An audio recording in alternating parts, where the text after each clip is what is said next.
curious about vegetables? Talk to Iswesid. Hello everyone, welcome to Around the VegTable.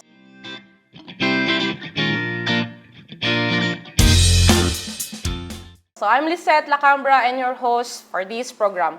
In today's episode, we invited Miss Aila Irizsa Ibanez to share the KT Market Linkage initiatives for smallholder farmers in the Philippines. So a short introduction, Miss Aila serves as a knowledge transfer specialist at Iswesid Philippines.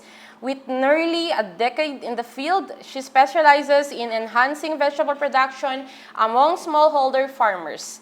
And Aila also bridges market linkages between farmer groups, consolidators, institutions, and processors in Bukidnon. Alongside her primary responsibilities, Aila recently took on the added role as the country technical representative in the Iswesid KT Technical Support Hub. So let's all welcome Aila to our virtual floor. Hello, Aila. Hello, everyone. So good afternoon. Good afternoon, Asia. Good morning, Africa, and the rest of the side of the world. So thank you so much, Ate Lysette, for having us here to share the initiatives of KT Philippines in linking our local farmers to the modern market. So on behalf of our team, na mga guwapa, shout out. We hope that our initial work on market linkage will encourage others to join this movement and synergize, and also to learn from the experiences of others who are here to improve what we have started. So I assume that KT Philippines is not the only one doing these initiatives too. So we're going to discuss about, we're going to share the market linkage initiatives of KT Philippines. So, but before we delve into this topic, I'm just curious about the ideas that we can draw from our audience. No? So especially if we have farmers here attending this webinar, what are the common challenges faced by a lot of smallholder farmers and the commercial farmers alike? So you can shoot your answers in the chat box. This is just to gain perspective from you guys, because each of us might have different contexts, especially coming from other countries. So you have any idea what are the common challenges faced by our local farmers? So you can shoot it in the chat box. Any answers? Oh, price of produce. What do you mean by price? Fluctuating? Marketing the products, that's one. Poor knowledge of market information, yes.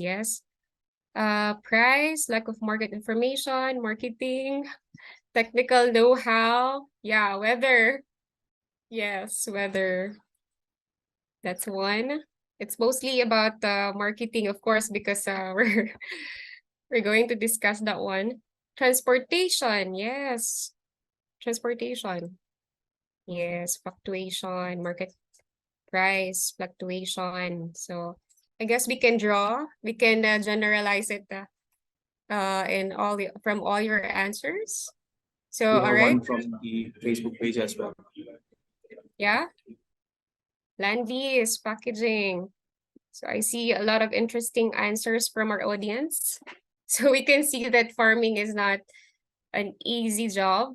Thank you so much for all your answers. No, there are actually a lot of challenges that we might even overlook here, but we can somehow generalize it. Can you proceed to the next presentation? There are actually a lot of challenges that we might even overlook here, but somehow other challenges are just secondary, or I might say a ripple effect, no, of major underlying problems that we have that have long been endured by our farmers.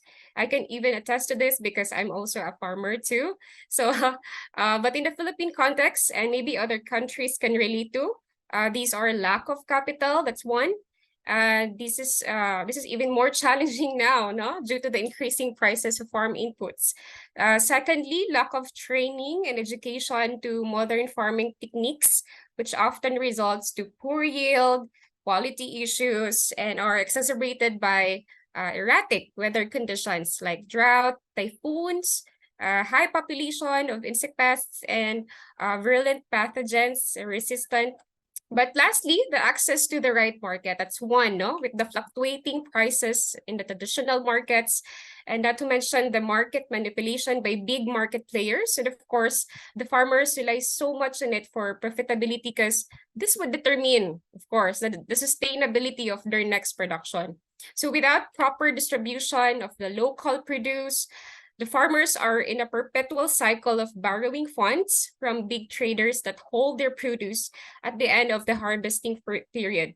So the dictating prices, no, they dictate the price that often go below their production costs, which means no capital for the next cropping season. And they rely again back to these market sharks. Yes, so others opted to just throw their produce in the field so as to at least utilize it back into the soil as fertilizer eventually. Especially when the pandemic hit, that congested the local produce in each region due to the nationwide lockdown, of course, with the traditional market as a default market, that greatly affected them. No, even if the restriction eased down a year after, this is still prevalent. This is still a prevalent concern among our local farmers. So this is happening for most parts of the country. This is from Bukidnon, and the next one is in Luzon just recently, and yes, that one in Nueva Ecija, right? Have you heard that news? So actually, I once heard someone say that, which I agree, that there is no such thing as oversupply. It's actually the lack of proper distribution, access to other market channels, and from there, setting production programs for the local farmers. So over the years of assisting our local farmers all over the country, providing series of training in vegetable production, helping farmers establish their own production, we have witnessed that the lack of market access to mobilize their produce has been the bottleneck of sustainable production. So especially for the smallholder farmers who are really vulnerable to this.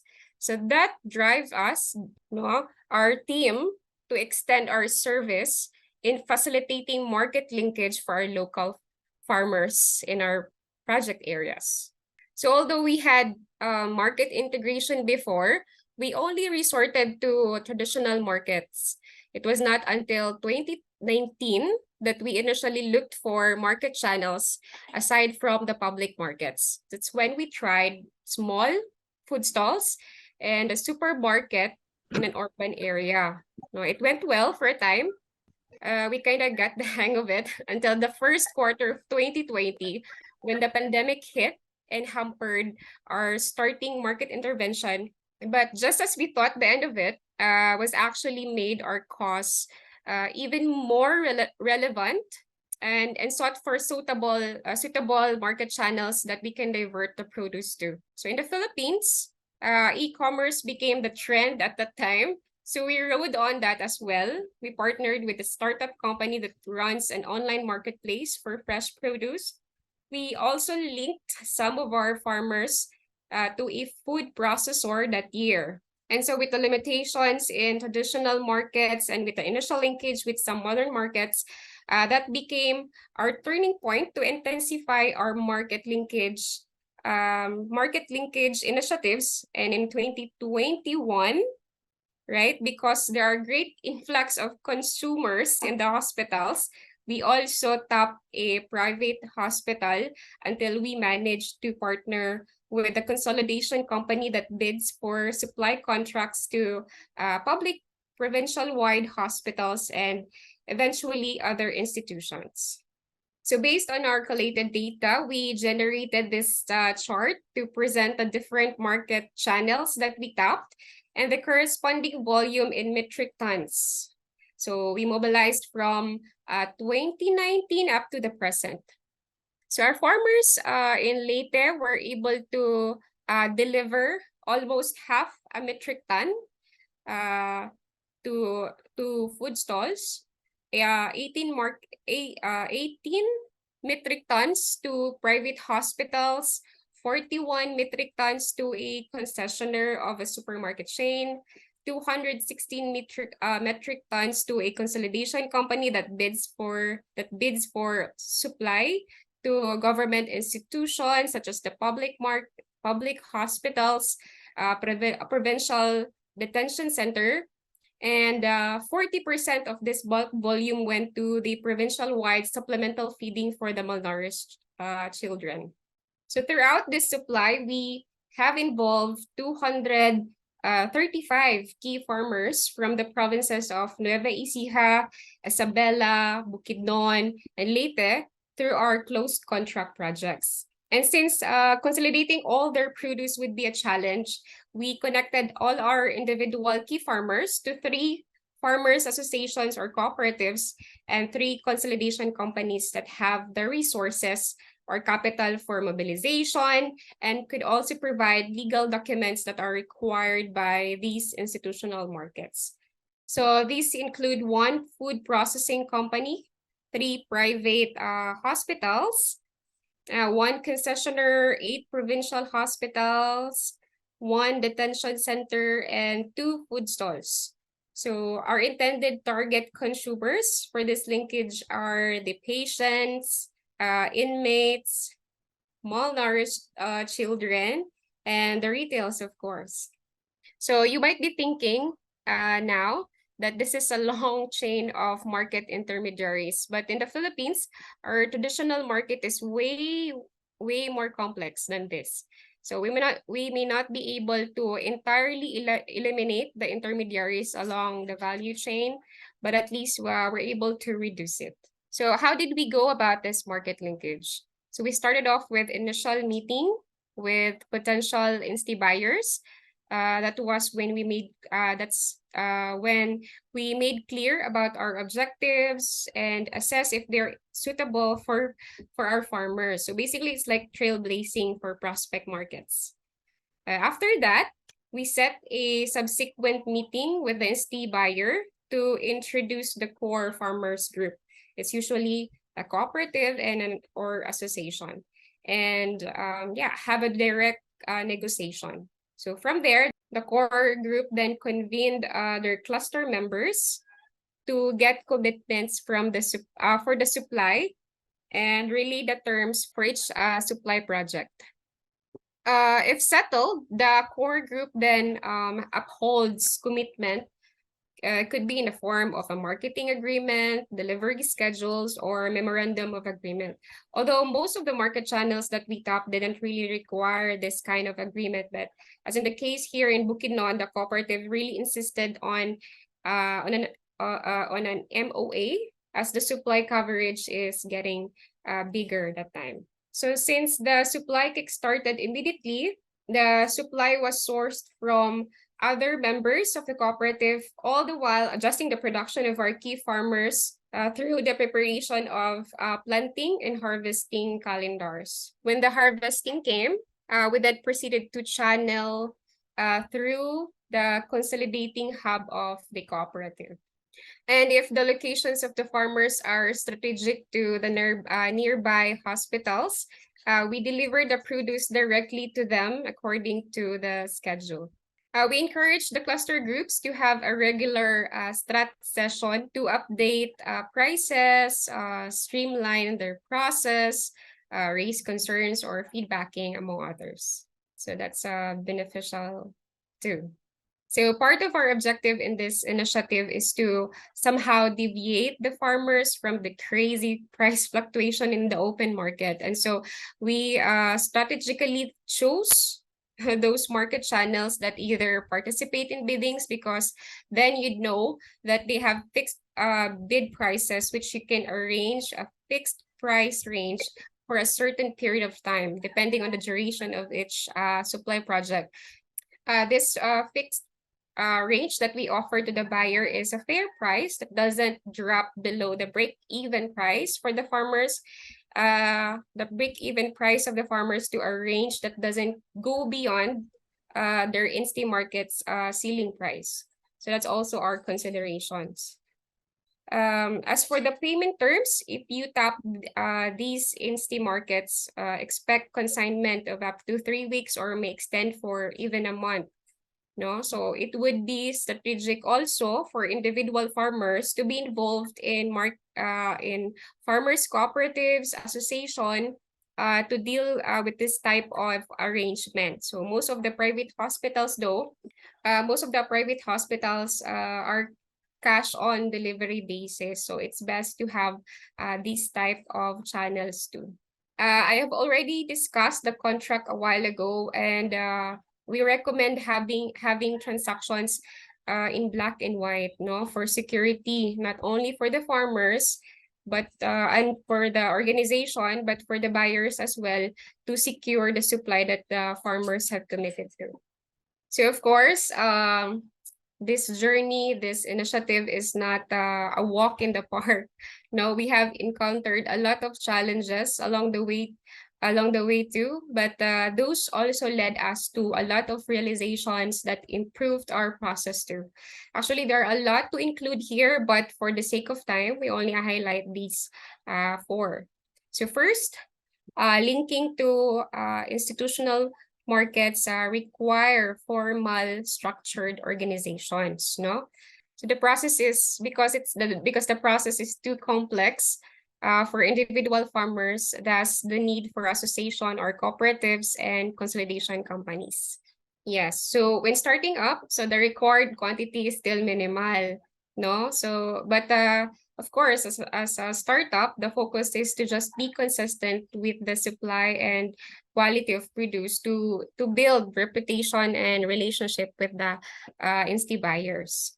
And of course, setback and losses are inevitable, but those are part of the learning process. No, these are actually opportunities to refine your process, adhere to good handling practices. No, for of course for post harvest losses, eventually, you'll have those problems, and that way you will improve your production management and the production program. And lastly, unstable market linkage. So we recommend that you diversify your market channels and always secure a marketing agreement. But in a nutshell, actually the last realization is that doing market linkage is just one of the few major solutions. It will require a holistic approach, no, to address the productivity and sustainability gap. It should be complemented with introducing modern farming techniques to the farmers to boost yield, improve the quality, and reduce the production costs, all the while availing them to crop insurance as a safety net, no, especially that we are in a typhoon-stricken country. And lastly, we saw the need to group this individual smallholder farmers for organized and sustainable production. We actually have farmers' testimony. Hello and good day. I am Leia Salvalion, co-owner of L&M Farms.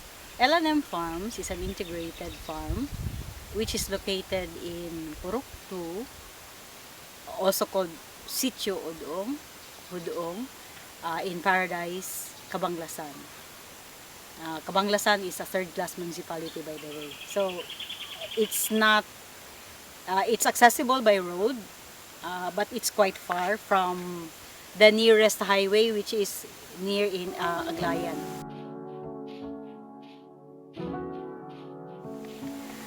I first heard about this project in 2019, right after we had this vegetable exposition. I actually volunteered for East West to have a, what do you call it, how do you call that? A model farm or something. No, you raise different crops, and then that was also born up after I was trained or underwent training in vegetable production. One of the benefits that I immensely gained by being involved in this project is the linkage, between the farm and the market. That's very good. And in return, there's also this desire, because Actually, what we experience, I think many of us experience, is that okay, we raise crops in this manner, we harvest crops, we process crops, and then deliver it in the market. But then there's a market that just, okay, that's your produce, put it there. Like, oh, I took care, very good care of this produce, and then they just put it there on the floor without crates or ano. So I was actually looking for a market that values the crops that I also valued, no?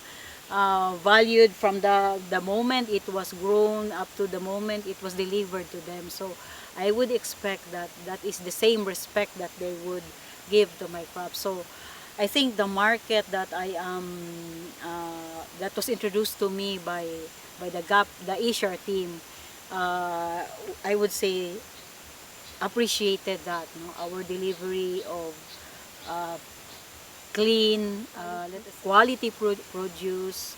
We would say not necessarily, well, at the moment it was delivered pesticide free. That would include hospitals. So I really like delivering to hospitals. I would miss delivering to hospitals because you know when you deliver to them and then they would tell you, oh, the patients or the staff appreciated the fresh produce. And then so we found the right market because of the project.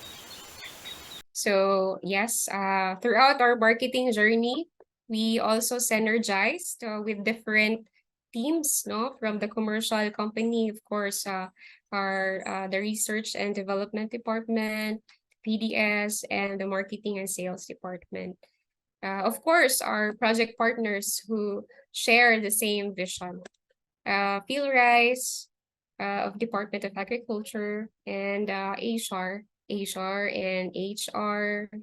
So before I end, I'd like to encourage everyone here to join this movement. No, it may seem too ambitious, but with collective efforts from different sectors, farm sustainability and food security are just within reach. So thank you so much. That ends my presentation. Thank you very much, Aila. Even though we had that very lucky experience, it's a very nice presentation. Thank you, Aila, for sharing the experiences on the market linkage initiatives in the Philippines. This is indeed an excellent move to support farmers, not just through improved vegetable production training, but also on until the next step in the value chain, which is the marketing. As you mentioned, is one of the main challenges of farmers, especially in the Philippines. I'm not, maybe also in other countries that we work with. So I see that we have, I think, 2 questions already, or 3, or 4 more. So there are a lot of interest from our participants. So let's check some of the questions, both here on Zoom and also from Facebook. First question is from Mohammed Kali from Nigeria. Please, how do you address the problem of oversupply of vegetable products in your region? And how do farmers do when there is low price due to glut? Actually, we haven't really addressed this concern, this chronic problem, but one step at a time, we're able to channel them to example if there's an oversupply. We prepared other market channels, just what I've discussed earlier. That's not really, because oversupply mainly is in the open market.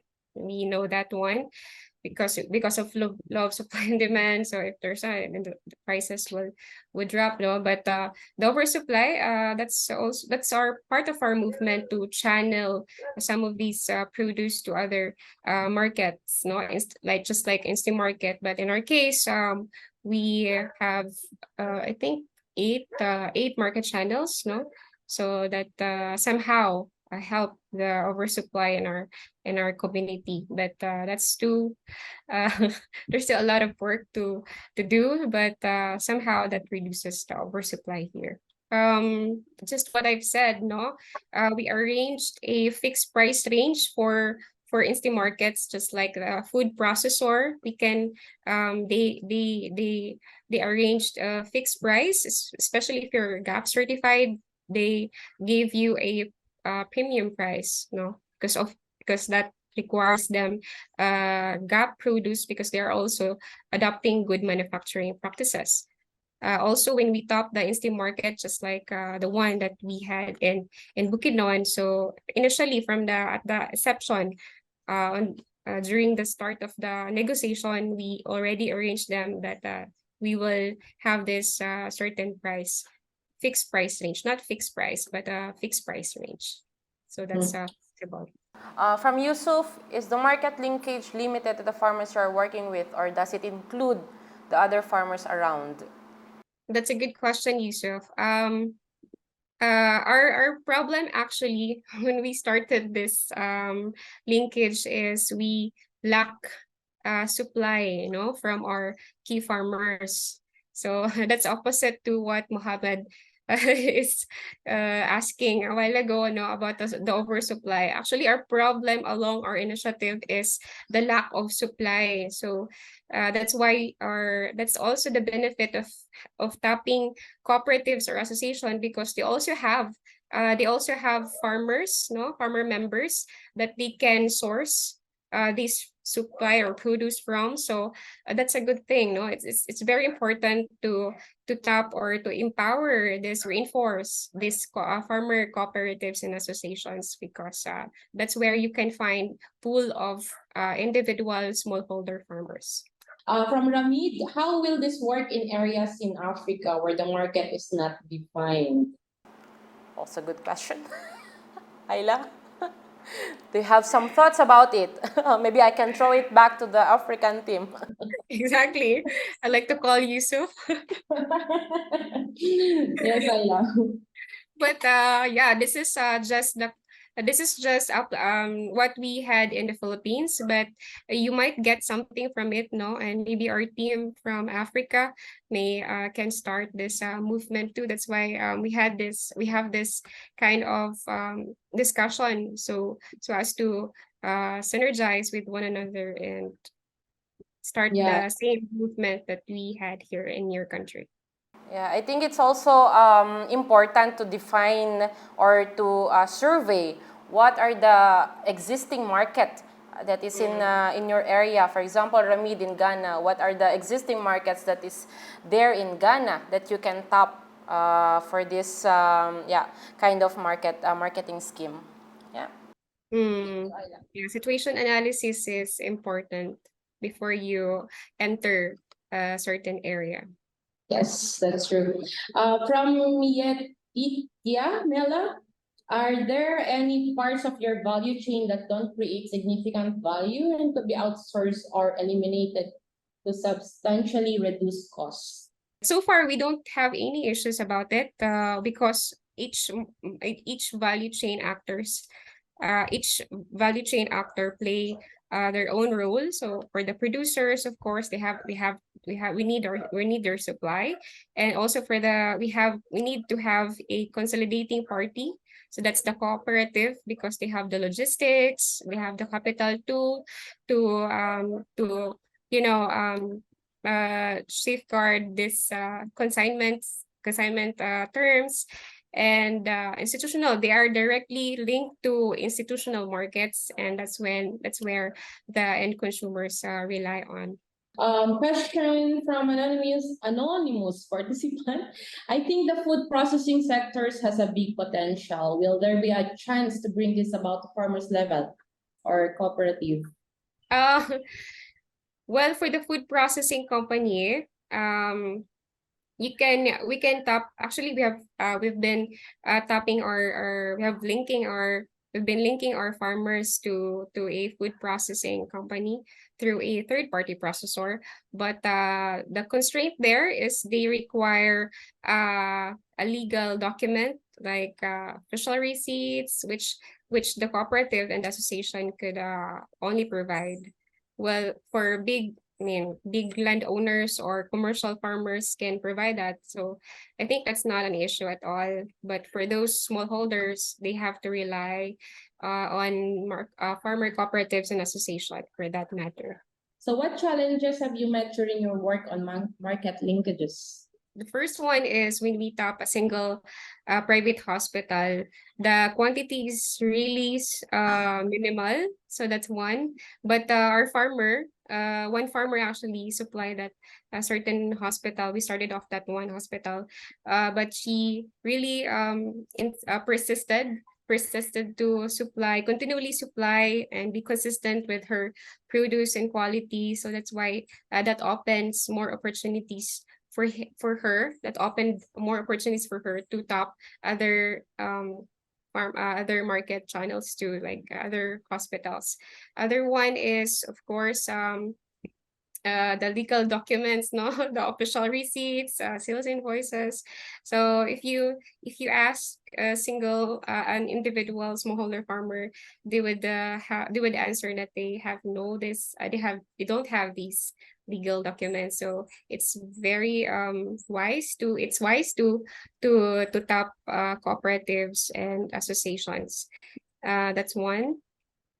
And also the one that I mentioned, the unstable market linkage. So even though you've already tapped these market channels, no, you have you have consolidation companies, but if you don't have a marketing agreement, so that is what makes your linkage unstable. So it's very important to put it in black and white, if you know what I mean. And also always diversify your market options. Another question from Matthew.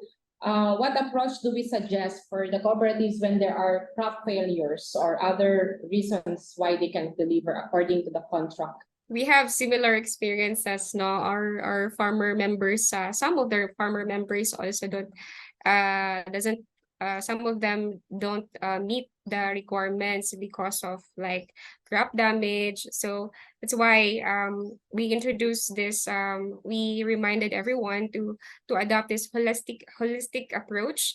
No, so if you have a crop production, so it's very wise it would be better to avail crop insurances and also adopt modern farming techniques, like if you are in a typhoon stricken area. So it would be great if